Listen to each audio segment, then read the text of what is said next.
नमस्कार दोस्तों। एक बार राजा पांडु अपनी दोनों पत्नी कुंती तथा माद्री के साथ आखेट के लिए वन में गए। वहां उन्होंने एक मृग का मैथुन रथ जोड़ा दृष्टिगत हुआ। पांडु ने तत्काल अपने बाण से उस मृग को घायल कर दिया। मरते हुए मृग ने पांडु को श्राप दिया, राजन, तुम्हारे समान क्रूर पुरुष इस संसार में कोई भी नहीं होगा। तूने मुझे मैथुन के समय बाण मारा है, अतः जब कभी भी तू मैथुन रथ होगा तेरी मृत्यु हो जाएगी। इस श्राप से पांडु अत्यंत दुखी हुए और अपनी रानियों से बोले, हे देवियों, अब मैं अपनी समस्त वासनाओं का त्याग करके इस वन में ही रहूंगा। तुम लोग हस्तिनापुर लौट जाओ। उनके वचनों को सुनकर दोनों रानियों ने दुखी होकर कहा, नाथ, हम आपके बिना एक क्षण भी जीवित नहीं रह सकते। आप हमें भी वन में अपने साथ रहने की कृपा कीजिए। पांडु ने उनके अनुरोध को स्वीकार करके उन्हें वन में अपने साथ रहने की अनुमति दे दी। इसी दौरान राजा पांडु ने अमावस्या के दिन बड़े बड़े ऋषि मुनियों को ब्रह्मा जी के दर्शनों के लिए जाते हुए देखा। उन्होंने उन ऋषि मुनियों से स्वयं को साथ ले जाने का आग्रह किया। उनके इस आग्रह पर ऋषि मुनियों ने कहा, राजन, कोई भी निसंतान पुरुष ब्रह्मलोक जाने का अधिकारी नहीं हो सकता, अतः हम आपको अपने साथ ले जाने में असमर्थ हैं। ऋषि मुनियों की बात सुनकर पांडु अपनी पत्नी से बोले, हे कुंती, मेरा जन्म लेना ही वृथा हो रहा है, क्योंकि संतानहीन व्यक्ति पितृ ऋण, ऋषि ऋण, देव ऋण तथा मनुष्य ऋण से मुक्ति नहीं पा सकता। क्या तुम पुत्र प्राप्ति के लिए मेरी सहायता कर सकती हो?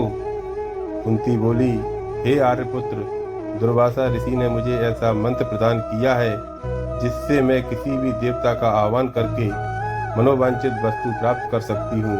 आप आज्ञा करें मैं किस देवता को बुलाऊं? इस पर पांडु ने धर्म को आमंत्रित करने का आदेश दिया। धर्म ने कुंती को पुत्र प्रदान किया, जिसका नाम युधिष्ठिर रखा गया। कालांतर में पांडु ने कुंती को पुनः 2 बार वासुदेव तथा इंद्रदेव को आमंत्रित करने की आज्ञा दी। वासुदेव से भीम तथा इंद्र से अर्जुन की उत्पत्ति हुई। तत्पश्चात पांडु की आज्ञा से कुंती ने माद्री को उस मंत्र की दीक्षा दी। माद्री ने अश्विन कुमारों को आमंत्रित किया और नकुल तथा सहदेव का जन्म हुआ। एक दिन राजा पांडु माद्री के साथ वन में सरिता के तट पर भ्रमण कर रहे थे। वातावरण अत्यंत रमणीक था तथा शीतल मंद सुगंधित वायु चल रही थी। सहसा वायु के झोंके से माद्री का वस्त्र उड़ गया।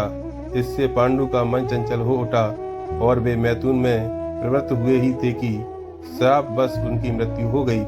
माद्री उनके साथ सती हो गई, किंतु पुत्रों के पालन पोषण के लिए कुंती हस्तिनापुर लौट आई। इधर युधिष्ठिर के जन्म होने पर धृतराष्ट्र की पत्नी गांधारी के हृदय में भी पुत्रवती होने की लालसा जागी।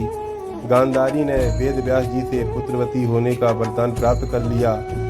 गर्भ धारण के पश्चात 2 वर्ष व्यतीत हो जाने पर भी जब पुत्र का जन्म नहीं हुआ तो क्षोभवश गांधारी ने अपने पेट में मुक्का मारकर अपना गर्भ गिरा दिया।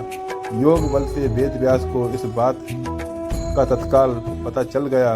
वे गांधारी के पास आकर बोले, गांधारी, तूने बहुत गलत किया। मेरा दिया हुआ वर कभी मिथ्या नहीं जाता।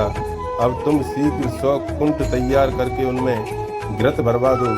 गांधारी ने उनकी आज्ञा अनुसार 100 कुंठ बनवा दिए। वेद व्यास ने गांधारी के गर्भ से निकले मांस पिंड पर अभिमंत्रित जल छिड़का, जिससे उस पिंड के अंगूठे के कौरवी के बराबर 100 टुकड़े हो गए।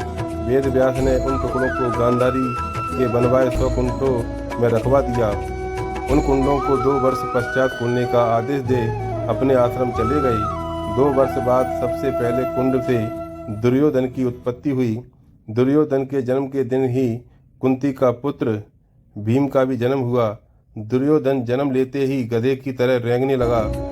ज्योतिष से इसका लक्षण पूछे जाने पर उन लोगों ने धृतराष्ट्र को बताया, राजन, आपका यह पुत्र कुल का नाश करने वाला होगा, इसे त्याग देना ही उचित है। किंतु पुत्र मोह के कारण धृतराष्ट्र उसका त्याग नहीं कर सके। फिर उन कुंडों से धृतराष्ट्र के शेष 99 पुत्र एवं दुसल्ला नामक एक कन्या का जन्म हुआ। गांधारी गर्भ के समय धृतराष्ट्र की सेवा में असमर्थ हो गई थी, अतः एवं उनकी सेवा के लिए एक दासी रखी गई। धृतराष्ट्र के सहवास से उस दासी का भी युधिष्ठिर नाम का एक पुत्र हुआ। युवा होने पर सभी राजकुमारों का विवाह यथा योग्य कन्याओं से कर दिया। दुसल्ला का विवाह जयद्रथ के साथ हुआ। दोस्तों, चैनल पर नए हो तो चैनल को सब्सक्राइब जरूर करें। वीडियो पसंद आए तो लाइक शेयर कमेंट करें। धन्यवाद।